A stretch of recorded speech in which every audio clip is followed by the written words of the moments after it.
Hello, dear friends, and welcome back to this cozy little corner where we share gentle stories together. Today's tale is called The Girl Who Dressed Like a Boy. It's a simple, heartwarming story meant for everyone: children, teenagers, and adults. So, settle in, maybe with a cup of tea or a soft blanket, and let's begin.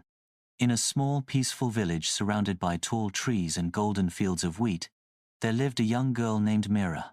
The village was the kind of place where people knew each other's names, where gardens overflowed with flowers, and where the air always smelled faintly of fresh bread from the bakery near the square.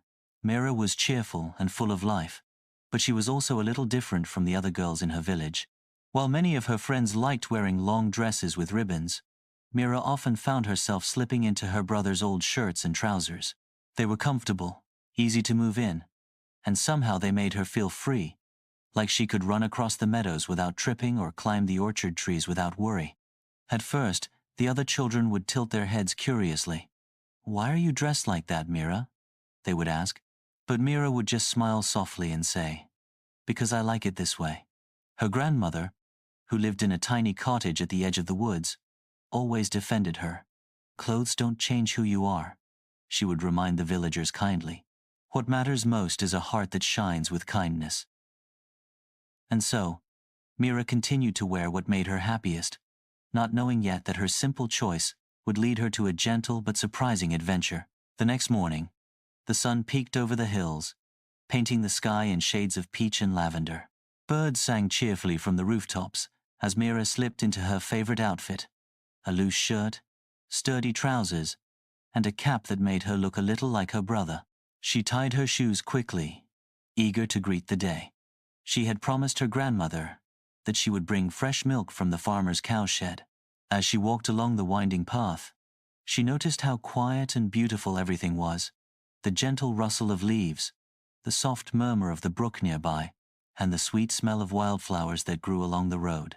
When Mira reached the farm, the farmer looked up from his work and chuckled. "Mira, you always look ready for an adventure," he said warmly. She laughed, cheeks pink, and carried the jug of milk carefully in both hands. On her way back, she saw a group of boys from her school trying to lift a wooden cart that had gotten stuck in the mud. They were straining hard, their shoes slipping. Without hesitation, Mira set the jug safely aside, rolled up her sleeves, and joined in. To everyone's surprise, her quick thinking and steady strength helped push the cart free. The boys cheered, and one of them smiled sheepishly. "Thanks, Mira. We thought you couldn't do it." She only shrugged with a gentle grin. "Clothes don't make someone strong or weak," she said softly. "It's what we choose to do that matters." The boys nodded, and something changed in the air: a little more respect, a little more kindness. Mira picked up the jug again and headed home, her heart light, her steps filled with joy. She didn't know it yet, but her quiet courage was teaching others something important. That evening, Mira sat by the window of her grandmother's cottage. The golden light of the sunset spilled gently across the wooden floor, filling the room with warmth.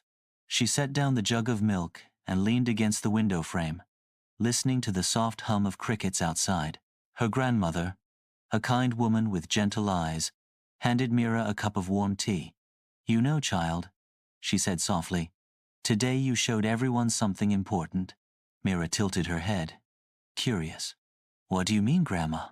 Her grandmother smiled, brushing a stray lock of hair from Mira's face. "By dressing as you like and helping without hesitation, you reminded others that strength, kindness, and courage don't belong to boys or girls alone. They belong to hearts that are willing to care." Mira sipped her tea and thought about the boys by the cart, their surprised faces turning into smiles. She felt a glow inside, not from pride, but from knowing she had made a small difference. Outside, the stars began to twinkle, one by one, like tiny lanterns in the night sky. The cottage smelled of fresh bread cooling on the table, and the soft sound of the cowbells in the distance filled the silence. Mira curled up on her chair, feeling safe, loved, and happy to simply be herself. She whispered, almost to herself, "Maybe being who I am is enough. Her grandmother nodded as though she had heard every word. Always enough, she replied with a gentle smile. And with that, Mira knew she didn't have to prove anything to anyone. She only needed to keep living with kindness, bravery, and joy. Closing. YouTube style. And that, my friends, was the story of Mira, the girl who dressed like a boy and taught us all that being yourself is the bravest thing of all. If you enjoyed this cozy little tale, don't forget to like, subscribe, and join me again for more heartwarming stories. Until next time, take care and stay kind.